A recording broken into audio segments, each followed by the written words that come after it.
আসসালামু আলাইকুম ক্লাস 6। আজকে আমি তোমাদের আলোচনা করব বঙ্গ আমার জননী আমার এই কবিতার প্রশ্নোত্তর। তোমাদের অনুশীলনের যে প্রশ্নগুলো আছে সেই প্রশ্নোত্তর আলোচনা আজকে আমাদের আলোচ্য বিষয়। দেখো, তোমরা প্রত্যেকে টেক্সট দেখবে যে প্রথমে হচ্ছে 1.1 দ্বিজেন্দ্রলাল রায় রচিত দুটি কাব্যগ্রন্থের নাম। অনেক বলেছি আমি, তখন দ্বিজেন্দ্রলাল রায় সেই বিএল রায়ের কবি পরিচিতি আলোচনা করেছি। তখনই জানিয়েছিলাম যে আর্যগাথা, আলেখ্য, ত্রিবেণী, তোমরা যেটা ইচ্ছা বলতে পারো। আর্যগাথা বলতে পারো, আলেখ্য বলতে পারো, ত্রিবেণী বলতে পারো। আর্যগাথা, আলেখ্য বলে দেবে। আচ্ছা, তারপরে দেখো আছে কবি দ্বিজেন্দ্রলালের কবিতার মূল সুর কি।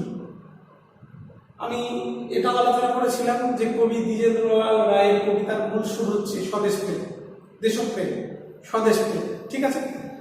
তারপরে দেখা আছে নিচের 2 নম্বর 2 দাগে নিচের বিশেষ্যগুলিকে বিশেষণে ও বিশেষণগুলিকে বিশেষ্যে রূপান্তরিত করো।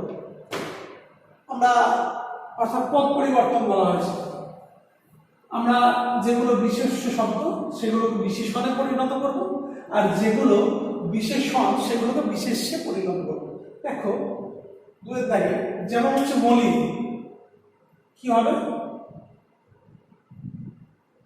মলিনতা। আচ্ছা, 2 নম্বর কি আছে? মধুর, কি হবে? মধুরতা বা মাধুর্য।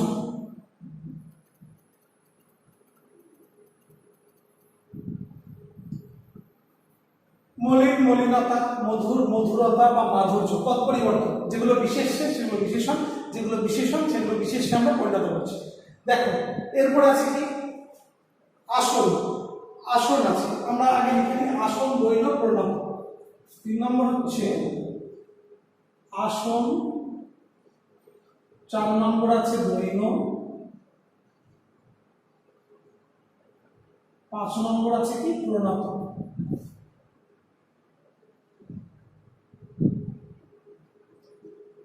কি হবে? আসন কি হবে? আসীন।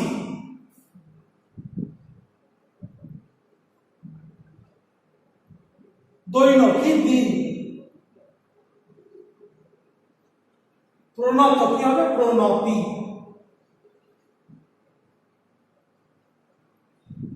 ঠিক আছে। মলিন, মলিনতা, মধুর, মধুরতা বা মাধুর্য, আসন, আসীন, দৈন, দিন, প্রণত, প্রণতি। ক্লিয়ার? দেখা যাচ্ছে? ঠিক আছে। এরপরে আমরা চলে যাব নিচের কতগুলি উপসর্গযুক্ত শব্দ দেওয়া হলো, শব্দগুলি থেকে উপসর্গ আলাদা করে দেখা। আমরা বলি যে এরপরে আমরা ব্যাকরণ আলোচনা ডিটেলস, আমাদের আলোচ্য বিষয় হবে বিভক্তি, উপসর্গ, অনুসর্গ। আমরা আলোচনা করব। এখানে যেহেতু অনুশীলনী প্রশ্নে দেওয়া আছে আমরা এটাও দেখে নেব, প্লাস আমরা ডিটেলস আলোচনা করবো। এরপরে ব্যাকরণ পাঠ যে আলোচ্য বিষয় আমাদের হবে সেটা হচ্ছে বিভক্তি, অনুসর্গ, উপসর্গ। ঠিক আছে। দেখো যে 3 দাগে নিচে কতগুলি উপসর্গযুক্ত শব্দ দেওয়া হলো, শব্দগুলি থেকে উপসর্গ আলাদা করে দেখা। কি আছে? একটা হচ্ছে উপনিবেশ। 1 নম্বর কি আছে?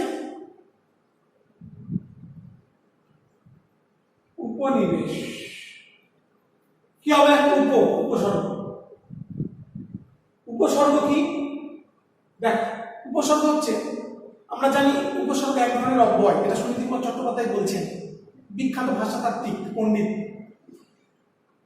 এগুলো শব্দের অংশ, মূলত অব্যয়, এক ধরনের অব্যয়, যেগুলো শব্দের আগে বসে, শব্দের পূর্বে বসে নতুন নতুন শব্দ সৃষ্টি করে। আমরা উপসর্গ যখন আলোচনা করবো ডিটেলসে বলবো, এখন জাস্ট জেনে নাও উপসর্গ কি। না, শব্দের আগে বসে নতুন নতুন শব্দ সৃষ্টি করে। যেমন নিবেশ একটা শব্দ, এর আগে উপ বসেছে, তাই এর উপনিবেশ একটা শব্দ তৈরি হয়েছে। যেমন একটা দেখি যে জয়,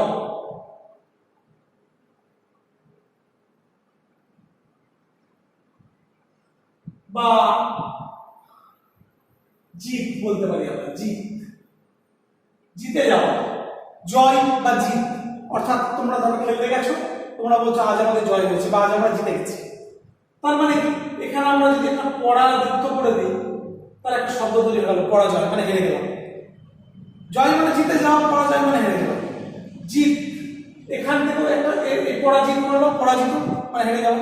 অর্থাৎ এই জয় এর আগে পড়া বসেছে, এই পড়া এটা হচ্ছে এক ধরনের অব্যয়, উপসর্গ, শব্দের আগে বসেছে এবং নতুন নতুন শব্দ সৃষ্টি করতে সাহায্য করে।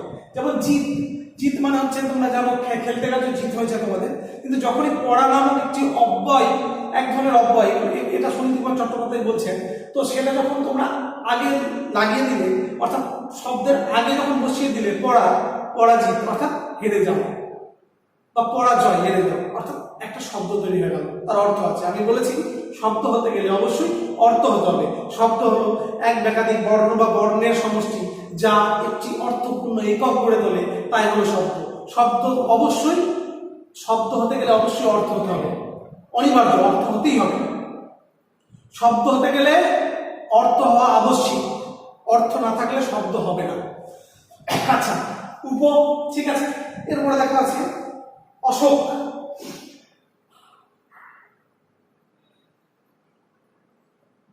অ, এটা হচ্ছে উপসর্গ। এই যে উপ, অ, তারপরে হচ্ছে দেখো আলোক,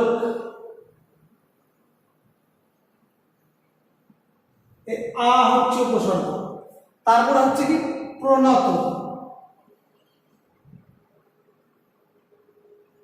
এই প্র হচ্ছে উপসর্গ। অর্থাৎ আমরা কি পাচ্ছি দেখো ভালো করে, এখানে উপ একটা উপসর্গ পাচ্ছি, এটা উপসর্গ। উপসর্গ পড়াতে গেলে তখন ডিটেলসে বলবো কটা কি উপসর্গ আছে, কি অনুসর্গ সব বলবো।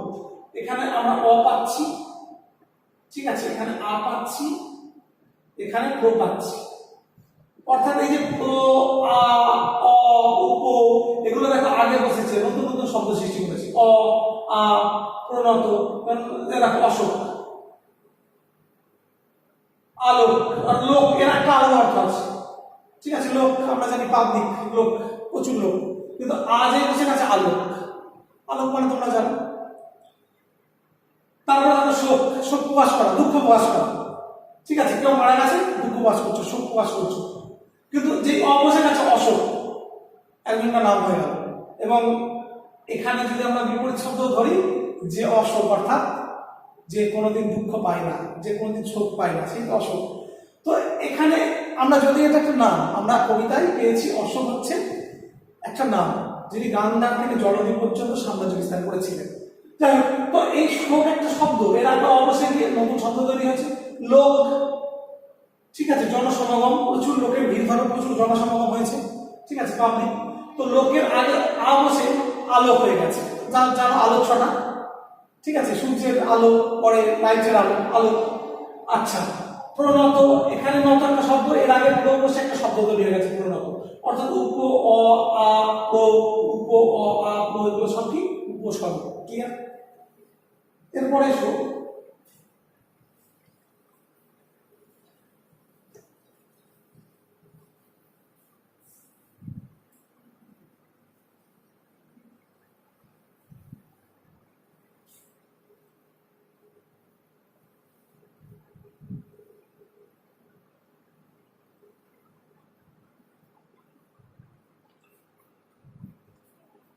নিচের বাক্যগুলির উদ্দেশ্য ও বিধেয় অংশ ভাগ করে দেখাও। আমি এটা আলোচনা আগেও করেছি যে যার সম্পর্কে বলা হবে সেটা হচ্ছে উদ্দেশ্য, আর উদ্দেশ্য সম্পর্কে যা কিছু বলা হবে সেটা হচ্ছে বিধেয়। যেমন আমি যদি বলি রাম ভালো ছেলে, কার সম্পর্কে বলা হলো? রাম, অর্থাৎ রাম হচ্ছে উদ্দেশ্য। আর রাম সম্পর্কে কি বলা হলো? ভালো ছেলে, ভালো ছেলেটা হলো বিধেয়, ঠিক আছে। এখানে দেখো বলা হয়েছে 4.1, কেন তোমার মলিন বেশ। এখানে কার সম্পর্কে বলা হচ্ছে? মা, মায়ের বেশ কি মলিন, অতএব মা হচ্ছে উদ্দেশ্য, আর বাদ বাকিটা কেন তোর মলিন বেশটা হচ্ছে বিধেয়, আর মা হচ্ছে উদ্দেশ্য। অশোক যার কীর্তি ছাইল গান্ধার হতে জলনিশেষ, কার সম্পর্কে বলা হচ্ছে? অশোক, অশোক হচ্ছে উদ্দেশ্য, আর বাদ বাকি যেটা আছে সেটা বিধেয়। ঠিক সেরকম একইভাবে 4.3, একতা যাহার বিজয় সেনানী হেলাই লঙ্কা করিল জয়। কার সম্পর্কে বলা হচ্ছে? বিজয় সেনানী। সেই বিজয় সেনানীদের সম্পর্কে বলা হচ্ছে। অতএব বিজয় সেনানী হচ্ছে উদ্দেশ্য, আর বাকিটা হচ্ছে বিধেয়। ন্যায়ের বিধান দিল রঘুমণি, কার সম্পর্কে বলা হলো? রঘুমণি। ন্যায়ের বিধানকে দিল রঘুমণি, কার সম্পর্কে বলা হচ্ছে? রঘুমণি। অতএব রঘুমণি উদ্দেশ্য, বাকিটা বিধেয়। নবীন গরিমা ভাতিবে আবার ললাটে তোর, অর্থাৎ নবীন গরিমা ভাতিবে আবার ললাটে তোর, কপালে যেটা প্রতিভাত হবে, দীপ্তি পাবে, দীপ্তি পাবে বা প্রতিভাত হবে, ঠিক আছে, জল জল করে জ্বলবে, সেটা কি? নবীন গরিমা। কি সম্পর্কে বলা হচ্ছে? নবীন গরিমা। অর্থাৎ নবীন গরিমা হচ্ছে উদ্দেশ্য, আর বাদ বাকিটা হচ্ছে বিধেয়। ঠিক আছে, এরপরে চলে যাও 6 দাগে। একই রকম অর্থযুক্ত শব্দ কবিতা থেকে খুঁজে নিয়ে লেখো। গৌরব, কি পেয়েছি আমরা? গৌরব। আমরা গরিমা পাই, গরিমা। নবীন গরিমা ভাতিবে আবার ললাটে তোর, পেয়েছি আমরা। তারপরে আছে দেখো সুর, আমরা তান পেয়েছি কবিতায়। মুক্তি, আমরা কি পেয়েছি? মুক্ত বা মোক্ষ পেয়েছি কবিতায়, দেখতে পাচ্ছ?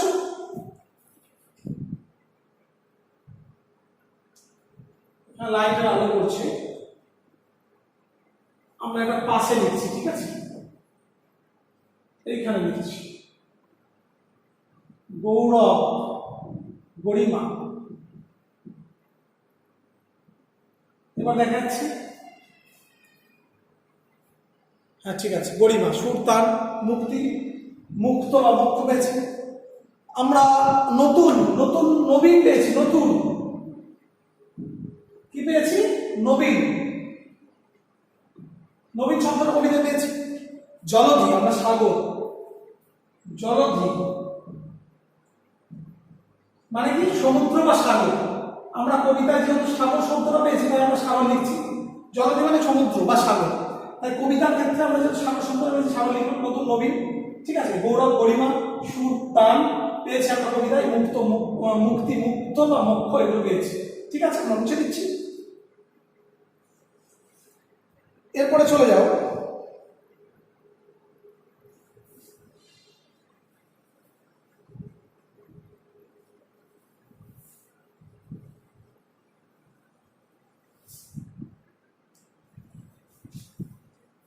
কবি। আচ্ছা, নিম্নলিখিত প্রত্যেক ব্যক্তি ও প্রতিটি স্থান সম্পর্কে 2-4টি বাক্য লিখো। 2-4টি বাক্য লিখতে বলেছি।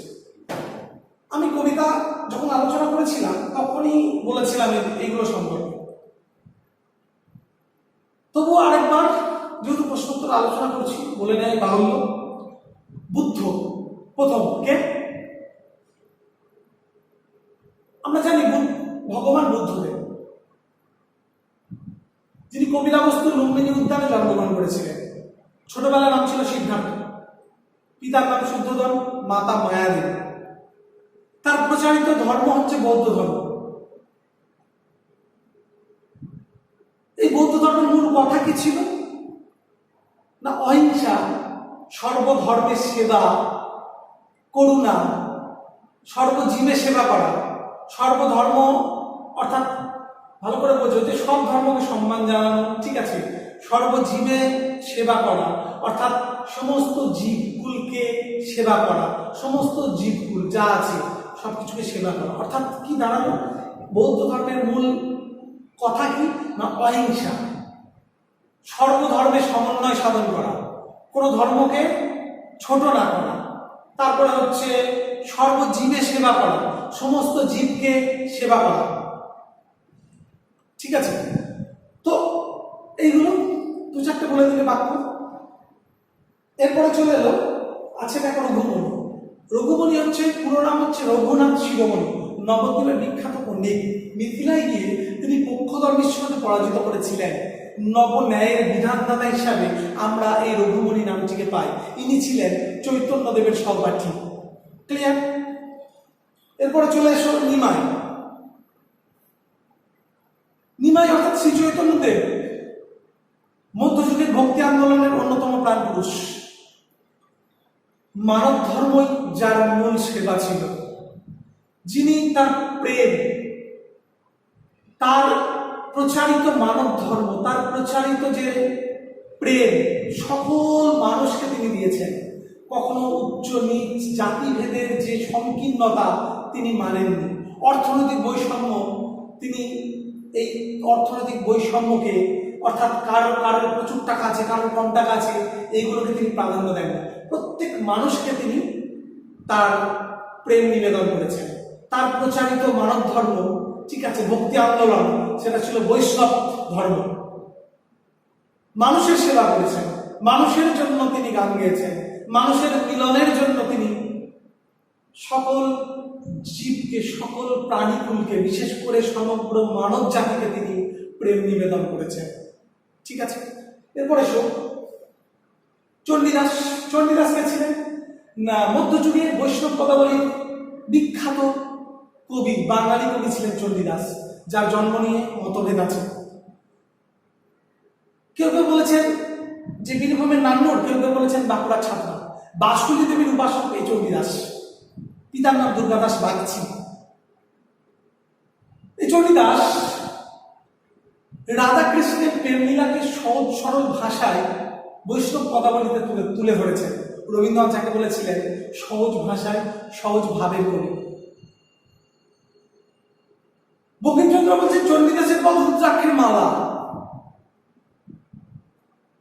সেই বিখ্যাত কবি চণ্ডীদাস। এরপরে 8 দাগে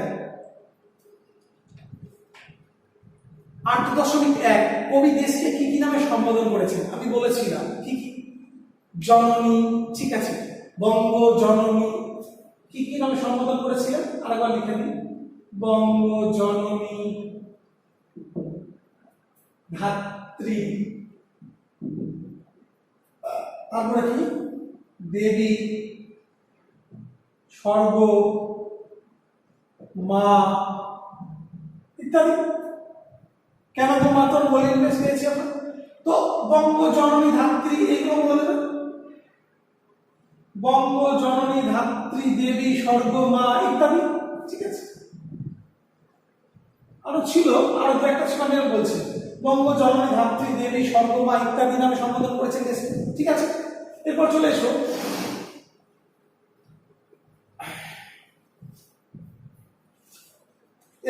এসো আমাদের যে 8.2 কেন মাতর মলিন বেশ। মা বলতে কবি কাকে বুঝিয়েছেন? আমি যখন কবিতাকে ডিটেলস আলোচনা করেছি তোমরা জানো কাকে বুঝিয়েছেন। দেশ মাতাকে বুঝিয়েছেন, দেশকে বুঝিয়েছেন। মা বলতে মূলত এখানে কাকে বুঝিয়েছেন? দেশকে বুঝিয়েছেন, দেশ মাতাকে বুঝিয়েছেন, ভারত মাতা তথা দেশ মাতাকে বুঝিয়েছেন, ঠিক আছে। এগুলো আমি বলেছি, তাও আরেকবার বলে দিই তোমাদের সুবিধার্থে। তাকে মা বলা হয়েছে কেন? আমরা জানি যিনি আমাদের জন্ম দেন, জন্মদাত্রী, তিনি হলেন আমাদের মা। কিন্তু আমরা যেখানে আশ্রয় নিয়েছি এটা তো দেশ, দেশ মাতা। দেশ মাতা তো আমাদের ঠাঁই দিয়েছেন, এই দেশে আমাদের আশ্রয় দিয়েছেন।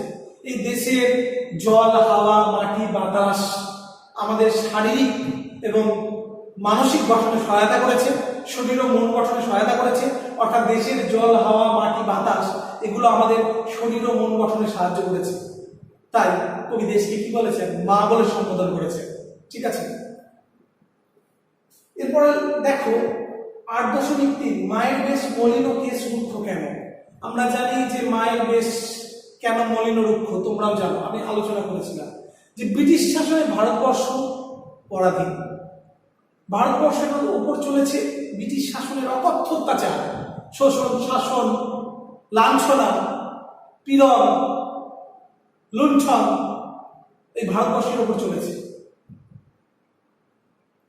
তো এই জন্য এই যে পরাধীন দেশের ব্রিটিশ শাসনের যে নগ্ন বিভৎস অত্যাচারের যে প্রকাশ আমরা দেখেছিলাম, আমরা ইতিহাসের পাতায় পেয়েছি, কবি ডিয়ার দাস সেটা তুলে ধরেছেন। অর্থাৎ পরাধীন ভারতবর্ষের যে অবস্থা, ব্রিটিশ শাসনে যে অকথ্য অত্যাচার ভারতবাসীর উপর নেমে এসেছিল, এই জন্যই এই যে ভারত মাতা কি লাঞ্ছিত, এই জন্যই কি না মায়ের বেশ মলিন এবং কেশ রুক্ষ। কারণ আমি এটা ডিটেলসে কবিতায় আলোচনা করেছি, পরাধীন ভারতবর্ষের নগ্ন চেহারা আমি এটা তুলে ধরেছিলাম কবিতার ডিটেলসে। ঠিক আছে, এটা বলে দেবে যে পরাধীন ভারতবর্ষে ব্রিটিশ শাসনে যে অকথ্য অত্যাচার ভারতবর্ষের উপর পড়েছে। আমরা দেখেছি যে ব্রিটিশ শাসক ভারতবর্ষের উপর চালিয়েছিল অকথ্য অত্যাচার, শোষণ, শাসন, নিপীড়ন। ভারত মাতা লাঞ্ছিত। তাই ভারত মাতার বেশ কি আছে না মলিন এবং কেস রুক্ষ। এগুলো আমি ডিটেলসে কেস কি সব কিন্তু অর্থ দিয়ে কবিতার ক্ষেত্রে ডিটেলস আলোচনা করেছি। দরকার হলে আরেকবার তোমরা কবিতার আলোচনা দেখে নেবে আমি যে আলোচনা করেছি। আমি যেটা বললাম এই অ্যান্সারটা বললেই হবে। এরপর দেখো অশোক কোথায় কোথায় তার প্রভাব বিস্তার করেছিলেন। আমরা জানি অশোক কে ছিলেন না মৌর্য সাম্রাজ্যের বিখ্যাত শাসক ছিলেন। এই অশোক বিখ্যাত সম্রাট, যিনি গান্ধার থেকে জলদি পর্যন্ত তার সাম্রাজ্য বিস্তার করেছিলেন। কোথায়? গান্ধার থেকে জলদি। ঠিক আছে, এরপরে চলে যাও যুদ্ধ করিল প্রতাপাদিত্য। প্রতাপাদিত্য কে ছিলেন না তদানীন্তন ভারতবর্ষের বাংলার যে 12 জন বিখ্যাত জমিদার ছিলেন ভূস্বামী, তাদের মধ্যে প্রতাপাদিত্য ছিলেন অন্যতম ভূস্বামী, অন্যতম বিখ্যাত জমিদার এই প্রতাপাদিত্য। কার আছে তিনি? আচ্ছা একটা বাদ গেছে, আমি এটা বলে দিই, তারপরে 8.5টা আলোচনা করছি। একটা প্রশ্ন বাদ গেছে। তিনি কাদের সঙ্গে যুদ্ধ করেছিলেন না প্রতাপাদিত্য কাদের সঙ্গে যুদ্ধ করেছিলেন না প্রতাপাদিত্য যুদ্ধ করেছিলেন মুঘল সম্রাট আকবরের সঙ্গে। হ্যাঁ, যুদ্ধে তিনি মারা গিয়েছিলেন কিন্তু পিছপা হননি। মুঘল সম্রাট আকবরের সঙ্গে প্রতাপাদিত্য যুদ্ধ করেছিলেন। তদানীন্তন বাংলার বিখ্যাত 12 জন ভূস্বামী ছিলেন, তাদের মধ্যে অন্যতম ভূস্বামী অর্থাৎ জমিদার ছিলেন এই প্রতাপাদিত্য, যিনি মুঘল সম্রাট আকবরের সঙ্গে যুদ্ধ করেছিলেন। মনে রাখবে বাবা। এবং কি করেছিলেন? আকবরের সঙ্গে যুদ্ধ করেছিলেন। যুদ্ধে তিনি পরাজিত হয়েছিলেন, নিহত হয়েছিলেন ঠিক কথায়, মারা গিয়েছিলেন ঠিক কথায়, কিন্তু পিছপা হননি। আচ্ছা একটা বার গেছে 8.5 অর্ধজগৎ ভক্তি প্রণত চরণে যান। অর্ধজগৎ বলতে কবি কি বুঝিয়েছেন? আমরা জানি যে বুদ্ধ ধর্ম কোন কোন দেশে ছড়িয়ে পড়েছিল? চীন, জাপান, তিব্বত, কোরিয়া, সিংহল ইত্যাদি দেশে ছড়িয়ে পড়েছিল। এবং এই সমস্ত দেশের মানুষ, চীন, জাপান, তিব্বত, কোরিয়া, সিংহল, এই সমস্ত দেশের মানুষ বুদ্ধ ধর্মের প্রতি আকৃষ্ট হয়েছিল। এই যে বৌদ্ধ ধর্ম, এই যে বুদ্ধদেবের প্রচারিত ধর্ম, তো বৌদ্ধ ধর্ম। তো চীন, জাপান, তিব্বত, ঠিক আছে, সিংহল, এই সমস্ত দেশের মানুষ বৌদ্ধ ধর্মের প্রতি আকৃষ্ট হয়েছিল, বৌদ্ধ ধর্মকে ভালোবেসেছিল। ঠিক আছে, এই সমস্ত চীন, জাপান, তিব্বত, কোরিয়া, সিংহল, এই সমস্ত দেশের যে সমষ্টিকে কিন্তু কবি অর্ধ জগৎ বলেছিলেন। এই সমস্ত দেশের মানুষেরা বৌদ্ধ ধর্মের প্রেমে মুগ্ধ হয়েছিলেন, বৌদ্ধ ধর্মকে স্বীকার করেছিলেন। ঠিক আছে, তো এই সমস্ত দেশের সমষ্টিকে বলা হয়েছে অর্ধ জগৎ। আমি তা বলেছি, তাও আরেকবার বলে দিলাম। কার চরণে তা পরিণত হয়েছে? অবশ্যই ভগবান রূপে অনেক মানুষ যাকে দেখেছে সেই ভগবান বুদ্ধদেবের চরণে কি হয়েছিল না প্রণত হয়েছে, তাই তো। এরপর দেখো 8.7 যুদ্ধ করিল প্রতাপাদিত্য বলেছি। এরপরে দেখো 8.8 ধন্য আমরা বলতে কাদের বোঝানো হয়েছে? অবশ্যই ভারতবাসীকে। আমরা কারা? ভারতবাসী। তো ধন্য আমরা বলতে কাদের কথা বলা হলো? ভারতবাসীর কথা বলা হলো। আমরা কখন নিজেদের ধন্য বলে মনে করতে পারি? কারণ আমরা ভারতবাসীরা কখন নিজেদের ধন্য বলে মনে করব? যখন আমরা কি করব না আপন আপন কর্মের মাধ্যমে, যখন আমরা সমগ্র বিশ্বে আমাদের কীর্তি স্থাপন করে যাব, আমাদের সফলতা স্থাপন করে যাব, যখন আমরা নিজের স্বীয় কর্মের মাধ্যমে দেশ মাতার গৌরব বৃদ্ধি করব, ভারতবর্ষের গৌরব বৃদ্ধি করব। এবং যদি পূর্বপুরুষদের বিখ্যাত যারা মহান মহান ব্যক্তি, সেই সমস্ত পূর্বপুরুষদের রক্ত যদি আমাদের শিরায় বহমান হয়ে থাকে, তখনই আমরা নিজেদের ধন্য মনে করব। অবশ্যই তাদের রক্ত আমাদের শিরায় বহমান, কিন্তু মূলত কি আমরা আপন আপন কর্মের মাধ্যমে যদি দেশের শ্রীবৃদ্ধি ঘটাতে পারি, যদি দেশের গৌরব ঘটাতে পারি, যদি আমরা সমগ্র বিশ্বে নিজেদের কীর্তি স্থাপন করতে পারি, তবেই আমরা ভারতবর্ষকে কি একটা গৌরবের আসনে নিয়ে যেতে পারি। এবং আমরা ভারতবাসী তখন কি বলতে পারি? ধন্য আমরা গর্ব অনুভব করতে পারি, তাই না? আমরা তখন ধন্য বলে মনে করতে পারি নিজেদের। যে আমরা ভারতবাসী ধন্য, কারণ পূর্বপুরুষের রক্ত আমাদের শিরায় বয়ে চলেছে, এর জন্য আমরা অবশ্যই ধন্য, এর জন্য আমরা গর্ব অনুভব করি। কিন্তু তারপরেও আমরা যদি নিজের কর্মের মাধ্যমে যদি দেশের শ্রীবৃদ্ধি ঘটাতে পারি, যদি সমগ্র বিশ্বে আমাদের সফলতা, আমাদের কীর্তি যদি স্থাপন করতে পারি, তখনই আমরা নিজেদের কি করবো? ধন্য মনে করবো, গর্ব অনুভব করবো। তারপর দেখো নবীন গরিমা কিভাবে লড়াইয়ে ফুটে উঠবে। কবি ডিএল রায় জানিয়েছেন বঙ্গ আমার জননী আমার এই কবিতায় যে আধার ঘিরে রয়েছে, এই আধার কালিমা ভারতবর্ষকে ঘিরে রয়েছে। কিন্তু কবির বিশ্বাস এই আধার কালিমা স্বরূপ যে ইংরেজ শাসক ভারতবর্ষের প্রতি অত্যাচার চালাচ্ছে, যে ইংরেজ শাসন কারাগারের মতো ভারতবর্ষের মানুষকে ঘিরে রেখেছে, এই আধারের মতো, অন্ধকারের মতো, প্রতিবন্ধকতার মতো, কবির বিশ্বাস এই অন্ধকার একদিন কাটবেই। ভারত মাতার ললাটে আবার কপালে আবার নতুন নতুন গৌরব বৃদ্ধি পাবে। ভারতবর্ষ একদিন স্বাধীন হবে, পরাধীনতার শৃঙ্খল থেকে ভারতবর্ষ মুক্ত হবে, এটা কবির বিশ্বাস। নতুন সূর্যের উদয় হবে, আদর্শ ভারতবর্ষ গড়ে উঠবে, এটা কবির বিশ্বাস। এরপর দেখো আমরা কিভাবে বঙ্গজননীর দুঃখ দৈন্য লজ্জা দূর করতে পারি। 8.10 আমরা কিভাবে বঙ্গজননীর দুঃখ দৈন্য লজ্জা দূর করতে পারি। ভারতবর্ষ পরাধীন, তাই পরাধীন দেশমাতা যেহেতু পরাধীন, তাই দেশমাতার এত দুঃখ দৈন্য লজ্জা আমরা যদি নিজের কর্মের মাধ্যমে দেশের শ্রীবৃদ্ধি ঘটাতে পারি, সর্বোপরি ভারতবর্ষকে ব্রিটিশ শাসনের হাত থেকে মুক্ত করতে পারি, ব্রিটিশ শাসনের হাত থেকে, পরাধীনতার শৃঙ্খল থেকে ভারতবর্ষকে যদি মুক্ত করতে পারি, তখনই কিন্তু ভারত মাতা দুঃখ দৈন্য লজ্জা দূর হওয়া সম্ভব। তখনই কিন্তু ভারত মাতা তথা দেশ মাতা দুঃখ দৈন্য লজ্জা দূর হবে। ঠিক আছে? আচ্ছা, এরপরে দেখো 9.1 আমি সবই ডিটেলস আলোচনা করেছি, আর আমি এটা যাচ্ছি না। যদিও মাত্র দিব্য আলোকে ঘিরে আছে আজ আধার ঘোর। ঠিক আছে, কিভাবে ব্রিটিশ শাসনে অত্যাচার কিভাবে ঘিরে রেখেছে সেটা আমি কবিতা আলোচনার সময় বলেছি, এইটা বলবে ডিটেলসে। আর একটা করবে কি 9.4 পরাধীন ভারতের মানুষকে দেশপ্রেমে উদ্বুদ্ধ করতে এই কবিতায় দেশের প্রতি যে ভাবাবেগ প্রকাশিত হয়েছে তা তোমার নিজের ভাষায় লেখো। কবিতায় আমি বলেছি যে স্বাধীন